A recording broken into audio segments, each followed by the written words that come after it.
আসলে ওনাদেরকে শেখ হাসিনা অপরিসীম ধৈর্যের একটা প্রশিক্ষণ দিয়েছেন। 15 বছর ধরে ওনারা ধৈর্য ধারণ করেছেন। অনেকেই ভেবেছিল যে বিএনপি দলটা ভেঙে যাবে, বিএনপির লোকেরা বিভিন্ন দলে চলে যাবে। 15 বছর যে বিএনপি ধৈর্য ধরেছে, সেই বিএনপির এখনকার কিছুটা অধৈর্য নিশ্চয়ই দুটো যুক্তি আছে। একটা হচ্ছে এতদিন ধরে ধৈর্য ধরেছিলাম, আর কত ধৈর্য ধরবো, এই ধরনের একটা প্রবণতা হতে পারে। আর একটা হতে পারে এতদিন ধৈর্য ধরেছি, একটা কঠিন সময়ে ঘরে থাকতে পারি নাই, জেলের মধ্যে কাটাতে হয়েছে, শত শত মামলা হাজিরা দিতে হয়েছে, এখন তো সেই অর্থে ভালোই আছে, সুতরাং ধৈর্য ধরবো না কেন? বিএনপি কোনটা নেবে সেটা তাদের ব্যাপার। আমি একটু, আপনি যে 100 দিনের কথা বলেছেন ওইটাও আর একটু বলি। 100 দিন যদি কেমন কেটেছে যদি আমরা ধরি, তাহলে আমি যদি বলি 50 থেকে 60% মানুষের খুবই ভালো কেটেছে। ধরেন বিএনপি, জামাত বা আমরা যারা আছি, যে আমাদের তো এমন একটা অবস্থা ছিল, আমরা নিজের ঘরে ঘুমাতে পারছি না, মামলা কি হবে। আমরা যখন জেলে গেছি তখন ভাবছি যে আর কখনো স্বজনদের সাথে দেখা হবে কিনা। রিপন ভাইয়েরা মানে মামলার পর মামলা হাজিরা দিয়েছেন, উনি বলেছেন যে উনি আর বেঁচে থাকবেন কিনা, এই ধরনের ইয়া ছিল। আর ডাক্তার জাহেদ তো এমন এমন কথা বলতেন যে আমরা ভাবতাম ওনার একটা ভালো ঝুঁটি আছে, ওনাকে হয়তো ঝুঁটি ধরে কখন ওনাকে আবার জেলে পুরে দেয়।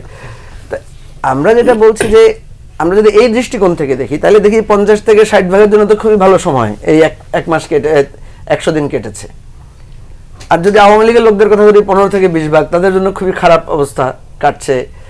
এবং আমি মনে করি আওয়ামী লীগের যারা পালিয়ে যান, এদের সবাই আওয়ামী লীগের সদস্যপদ বাতিল করা উচিত, কারণ এরা সভানেত্রীর পদাঙ্ক অনুসরণ করে না, আদর্শ লঙ্ঘন করেছে। যেটা বলছে আওয়ামী লীগের আদর্শ হচ্ছে পালিয়ে যাওয়া, সুতরাং যারা এখনো পালিয়ে যায় নাই এদের সবার সদস্যপদ বাতিল করা উচিত। যে এরা তাদের নেত্রীকে মানে না, এরা তাদের মহাসচিবকে মানে না, এত খারাপ এরা, এদেরকে মানে এদের সদস্যপদই বাতিল করে দেওয়া উচিত। তৃতীয় কথা হচ্ছে আসলে এখানে খুব কি হয়েছে দেশে আসলে বুঝতে পারছে না 20 থেকে 30% মানুষ।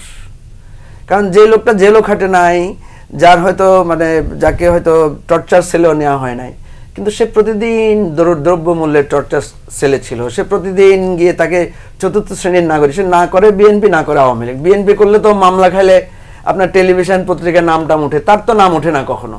সে ওই যে রাস্তায় দাঁড়িয়ে থাকে, সে ভিড় ঠেলে তার অধিকার, সে ট্রেনে টিকিট পায় না, সে চাকরি পায় না, এখানে প্রশ্নপত্র ফাঁস হয় না। এই 20 থেকে 30% মানুষ বুঝতে পারছে না দেশে আসলে কোনো পরিবর্তনের ফলটা কি। কারণ এখনো তাকে জ্যামের মধ্যে 3-4 ঘন্টা দাঁড়াতে হয়, এখনো তাকে ঘুষ দিয়ে কাজ করতে হচ্ছে, এখনো থানায় গেলে সে সেই ট্রিটমেন্টটা পাচ্ছে না।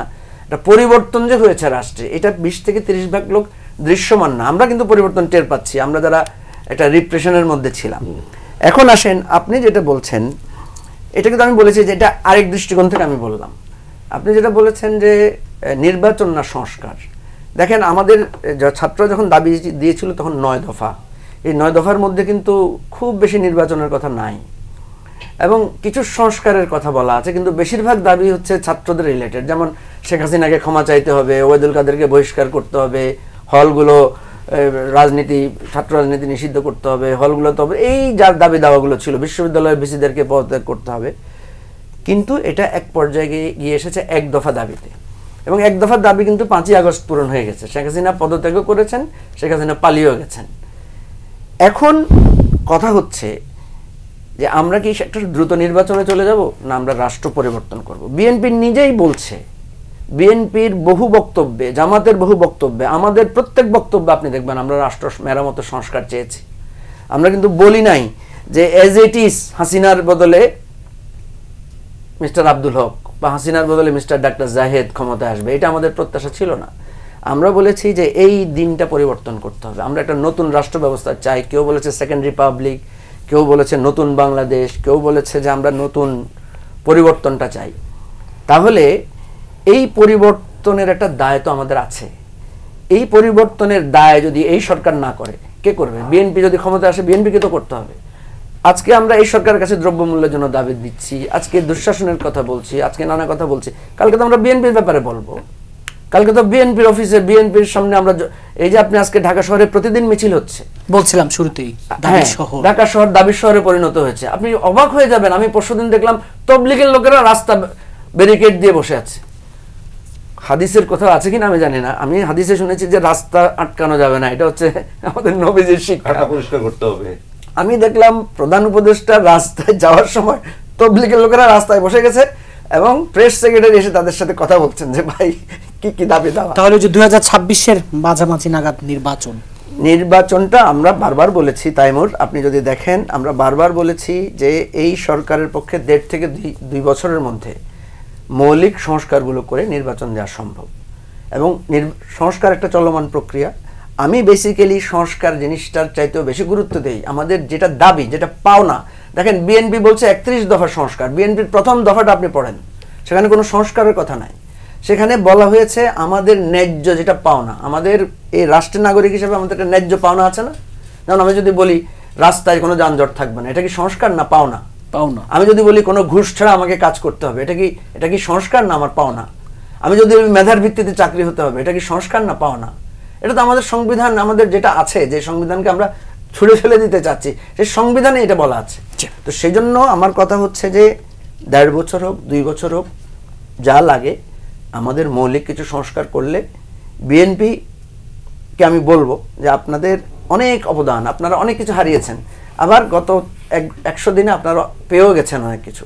এই যে যেমন আজকে খালেদা জিয়া গেলেন, আজকে তো আমরা আমাদের কাছে আর পুরানো, এখন আপনি পুরানো স্মৃতির কথা বলতে কেউ, তারা আজকের দিনটাকে বেশি তাদের মনে হবে, পরের আগের দুঃখগুলো অনেক ম্লান হয়ে যাবে এখন।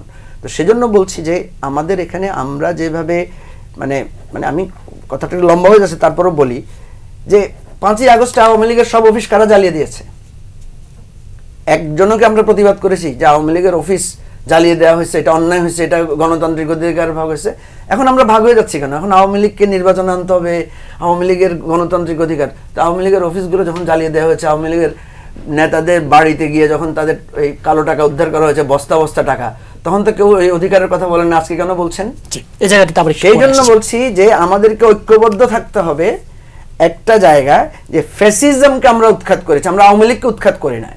আমরা কোনো রাজনৈতিক দল আওয়ামী লীগের অধিকার ক্ষুণ্ণ করছি না, আমরা একটা দস্যু। আমরা যখন একটা দস্যুকে শাস্তি দেই, একজন খুনিকে যখন শাস্তি দেওয়া হয়, তখন কোনো মানুষকে শাস্তি দেওয়া হয় না, খুনিকে শাস্তি দেওয়া হয়। এই জন্য এই জিনিসটা বুঝতে হবে এবং এই জিনিসটা সবাইকে ঐক্যবদ্ধ থাকতে হবে।